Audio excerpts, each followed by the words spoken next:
जय हिंद प्यारे साथियों। तो कैसे हैं आप? आशा करता हूँ स्वस्थ होंगे, मस्त होंगे और अपनी तैयारी में व्यस्त भी होंगे। जैसा कि आपको पता है कि हमारा टॉपिक चल रहा था सेल कोशिका। सेल बायोलॉजी के अंदर हम पढ़ रहे थे सेल के बारे में। जहाँ तक हमने सेल की सामान्य जानकारी की बात कर ली थी, आगे टाइप्स के बारे में, कौन कौन से इसके अंदर टॉपिक्स चलते हैं उनके बारे में हम पूरा सेल का अंदर से अध्ययन करने वाले हैं। जैसा कि हमें पता है कि कोशिका क्या होती है, हमने पहले पढ़ चुके थे कि शरीर की संरचनात्मक एवं क्रियात्मक इकाई को क्या बोलते हैं? कोशिका बोलते हैं। क्या बोलते हैं? कोशिका, जो कि शरीर की संरचना बनाती है, शरीर की क्रियाओं को चलाती है, क्रिया चलाने में सहायक होती है। जो अंग बने हुए हैं क्रिया कर रहे हैं उनमें वो किस से बने? सेल से तो बने हैं, तो किस में सहायक होगी? क्रिया में सहायक होगी, संरचना के अंदर सहायक होगी। तो ऐसे करके हम कोशिका के बारे में पढ़ रहे थे, जिसकी खोज 1665 के अंदर रॉबर्ट हुक ने की थी। किसने की थी? रॉबर्ट हुक ने की थी, जो कि एक मृत कोशिका थी।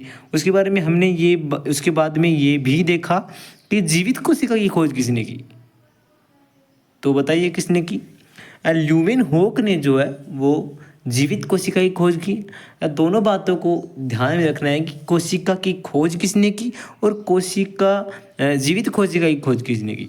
तो दोनों क्वेश्चन अलग अलग हैं, लगते सेम हैं, लेकिन आंसर जो इनके अलग अलग होने वाले हैं। यहाँ तक हमने बात कर ली थी, जो कि एक सामान्य जानकारी के अंदर आते, लेकिन क्वेश्चन कई बार उनसे भी पूछ लिया जाता है। चलिए आगे चलते हैं।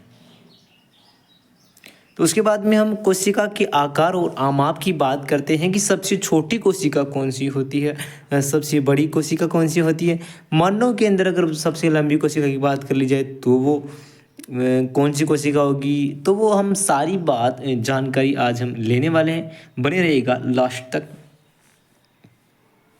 तो सबसे छोटी कोशिका की बात की जाए तो वो है पीपीएलओ, यानी पपलो। पपलो, पपलो याद रखो, पपलो।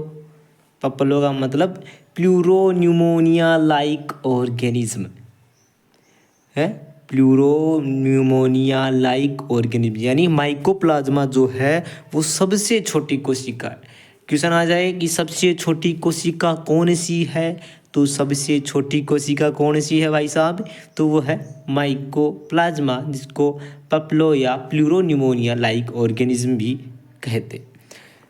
अब क्वेश्चन आ जाए कि सबसे बड़ी कोशिका कौन सी है। क्या क्वेश्चन आ जाए कि सबसे बड़ी कोशिका कौन सी है, तो आएगा शुतुरमुर्ग का अंडा जो है सबसे बड़ी कोशिका के अंदर आता है। क्या? शुतुरमुर्ग का अंडा सबसे बड़ी कोशिका। अब ये दोनों क्वेश्चन आपको अलग अलग हैं, लेकिन लगते सेम है कि मानव में सबसे लंबी कोशिका, तो वहाँ पर शुतुरमुर्ग का अंडा मत कर देना मेरे भाई। मानव के अंदर सबसे लंबी कोशिका जो है वो तंत्रिका कोशिका आएगी। तंत्रिका कोशिका के बारे में इसका एक तंत्रिका तंत्र का एक अलग चैप्टर है, जिसके बारे में हम अलग से अध्ययन करेंगे। लेकिन यहाँ पर सामान्य जानकारी के अंदर हम देखते हैं कि मानव की जो सबसे लंबी कोशिका है वो कौन सी है? तंत्रिका कोशिका है, वो सबसे लंबी कोशिका है। उसके बाद में हम बात करें कि अनियमित आकार की कोशिका, जिसका कोई आकार नहीं होता, कभी ऐसी हो गई, कभी ऐसी हो गई, कभी ऐसी हो गई, मतलब जिसका कोई आकार नहीं है भाई साहब, तो वो कौन सी हो गई? वो आपकी हो गई अमीबा। कौन सी हो गई? अमीबा। जो कि कौन सी कोशिका है? कमेंट में बताना यूकैरियोटिक है या प्रोकैरियोटिक है। ओके, क्योंकि मैंने आपको बता रखा है। अब बात कर ली जाए कि मानव के अंदर अमीबीय कोशिकाएं कौन सी है, मतलब कि मानव के अंदर ऐसी कोशिका कौन सी है जो कि आकार बदलती है। अमीबीय कोशिका का मतलब क्या हुआ? आकार बदलने वाली, जिसका आकार क्या? अनियमित हो, जिसका आकार अनियमित हो। अमीबीय कोशिका कौन सी हुई? तो मानव के अंदर डब्ल्यूबीसी जो है, डब्ल्यूबीसी जो है वो क्या है? अमीबीय कोशिका है। ओके, उसके बाद में बात करते हैं रक्त में जो भक्षक कोशिका है वो कौन सी है? जो भक्षण का कार्य करती है वो है न्यूट्रोफिल और मोनोसाइट। न्यूट्रोफिल और मोनोसाइट जो है वो भक्षण का कार्य करती है। ओके, हमने बात की सबसे छोटी कोशिका कौन सी है, तो माइक्रोप्लाज्मा या पीपीएलओ, जिसको मैंने आपने पपलो बताया, वो आप याद कर सकते हैं यहाँ पर, या इसको प्लूरोन्यूमोनिया लाइक ऑर्गेनिज्म बोलते हैं। सबसे बड़ी कोशिका की बात कर ली जाए, अगर ये आता है कि सबसे बड़ी कोशिका तो शुतुरमुर्ग का अंडा होगा।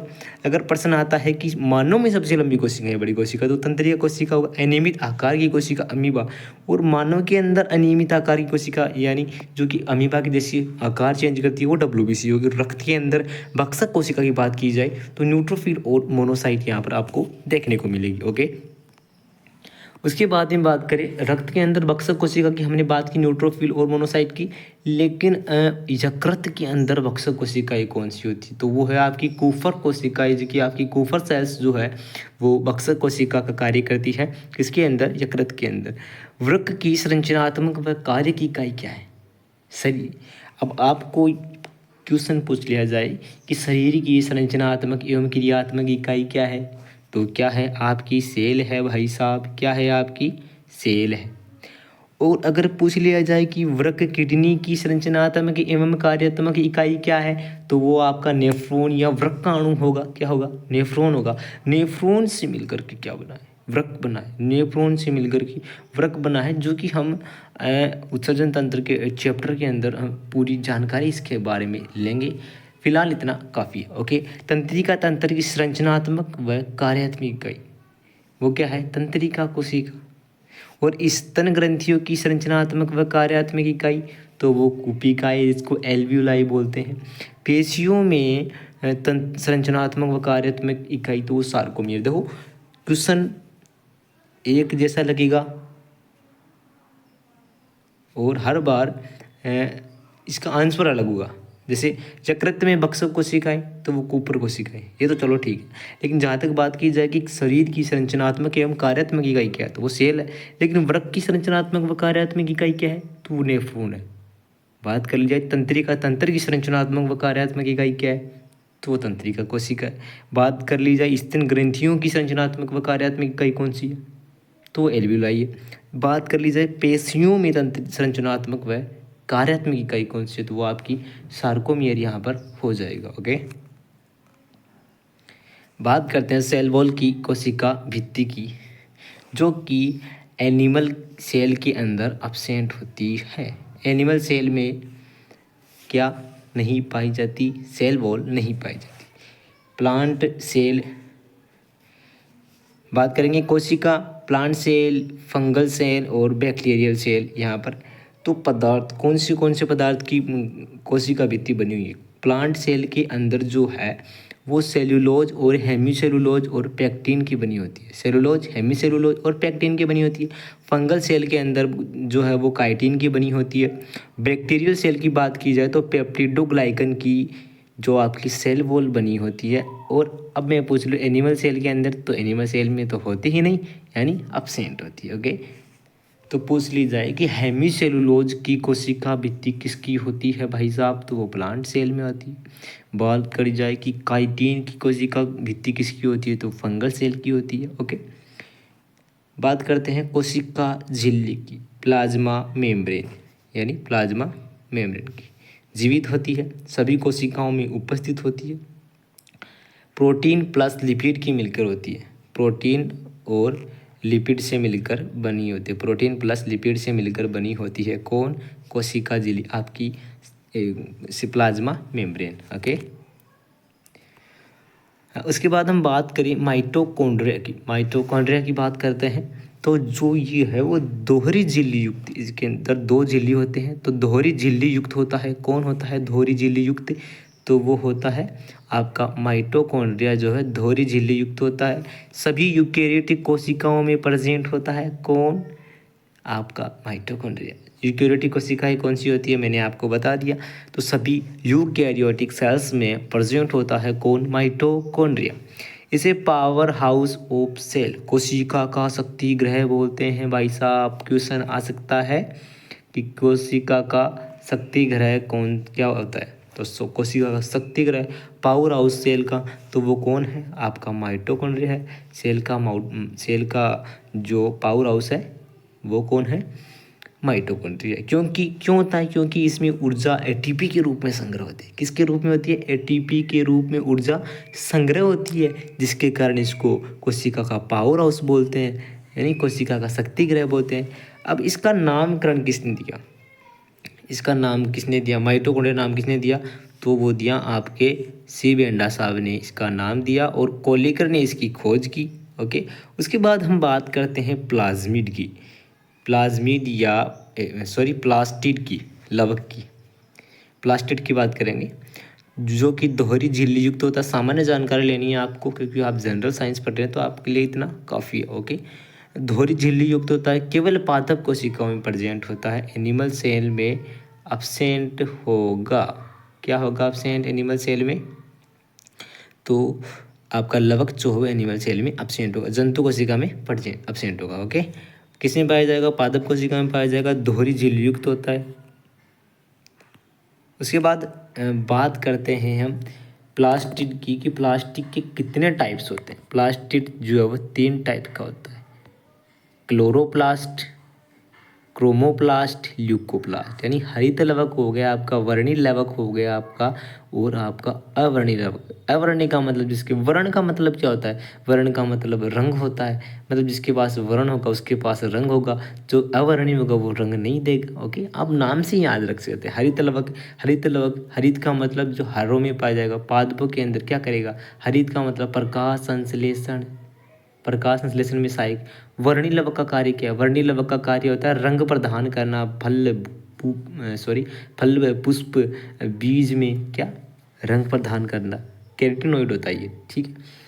और अब आपका जो अवर्णी लवक है वो रंगहीन। अब आप बोलोगे भाई रंगहीन है तो इसका कार्य क्या होगा, भाई साहब इसका कार्य है, इसका कार्य है खाद्य पदार्थों का संग्रहण करना। खाद्य पदार्थों का संग्रहण करे तो कौन करेगा, आपका ल्यूकोप्लास्ट करेगा। क्रोमोप्लास्ट की बात करी जाए तो प्लांट्स के जो ऑर्गन है उनको कलर प्रोवाइड कराता है, तो कौन कराता है, वो आपका वर्णी लवक या आपका क्रोमोप्लास्ट कराता है। अगर बात करें हम क्लोरोप्लास्ट की तो क्लोरोप्लास्ट प्रकाश संश्लेषण के लिए सहायक। उसके बाद बात कर लेते हैं हरित लवक की कि हरित लवक का क्या कार्य है।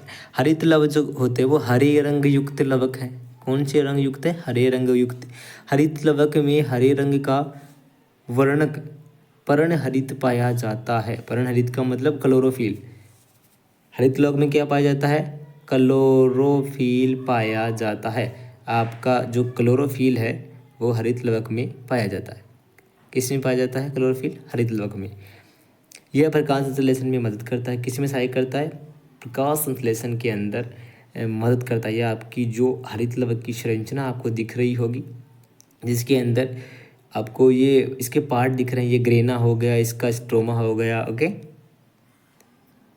उसके बाद में आपकी बात करते हैं ईआर की, यानी अंतःपर्दवी ज्वालिका की, यानी एंडोप्लाज्मिक रेटिकुलम की आपकी बात कर लेते हैं। आपकी एंडोप्लाज्मिक रेटिकुलम आ जाती है। ओके, अंतःपर्दवी ज्वालिका।